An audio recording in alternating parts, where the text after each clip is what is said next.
بتحبوا الapple pie بتاعة ماكدونالدز دي؟ إيه رأيكم هنعملها بمنتهى البساطة زيها وأحلى، يالّا تعالوا شوفوها. وكمان طبعًا إحنا مقاطعين تفاحية خضرا أو صفرا أو حمرا، أنا كان عندي خضرا قشرتها وقطعتها مكعبات صغيرة، عليها معلقتين كبار سكر ومعلقة ونص صغيرة قرفة ورشة جوزة الطيب ورشة قرنفل، وهنقلبهم مع بعض كويس أوي. هاسيبها على نار هادية لمدة 10 دقايق، وفي النُص بس هادّيها تقليبة واحدة بس، وبعد كده هاجيب نُص كوباية مَيّة عليها معلقة كبيرة نشا، وهادوّبها الأول على البارد بالشكل ده وانزّلها عليها وافضل أقلّب فيها لحد لمّا تتقل معايا وتعمل صوص بالشكل ده. هتتقل كده هاطفي عليها خالص، هاخلّيها بس الصوص يتبخّر وبعد كده أطفي عليها بالشكل ده. باجيب عجينة الpuff pastry المربعة دي وجبتها بالقمح الكامل، وممكن تجيبوها بأي حاجة عادي مش مشكلة، بتتباع دايمًا في السوبر ماركتس في الفريزر.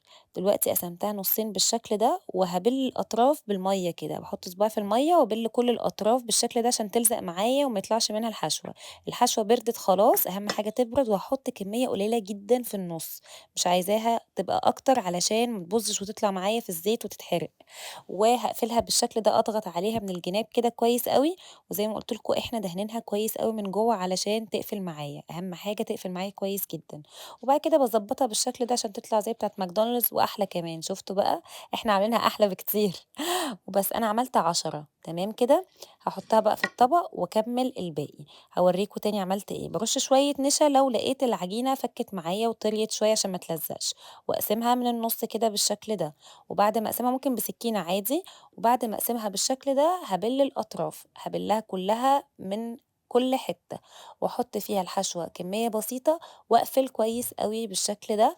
في الأول باقفل بالراحة، بعد كده باتَّك عليها كويس أوي كده زي ما أنتم شايفين، لازم نتَّك عليها نقفلها كويس ونتأكد إن هي مقفولة. بتاعة ماكدونالدز مش بيعملوها بالشوكة، بس تقدروا تعملوها بالشوكة كده، بابِل الشوكة في المَيّة وأقفلها برضه بالشكل ده، شكلها أمور كده برضه، يعني تغيير.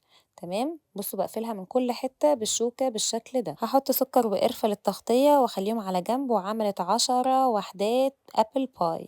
دلوقتي بقى الزيت عندي سُخن، هنقليها في الزيت لازم يكون سُخن كويس أوي، وبعد كده أهدّي عليه شوية مش أوي، تمام، عشان ما تتحرقش معايا وآخد بالي. أول ما أحطها وتبقى لونها دهبي باقلبها الناحية التانية واشيلها على طول، ما بتاخدش وقت خالص، واشيلها على طول على السكر والقرفة، مش بنطلّعها نحطها على كلينكس ولا أي حاجة علشان عايزينها تلزق في السكر اللي بالقرفة، فبتطلّعوها على طول من الزيت على السكر بالقرفة بالشكل ده.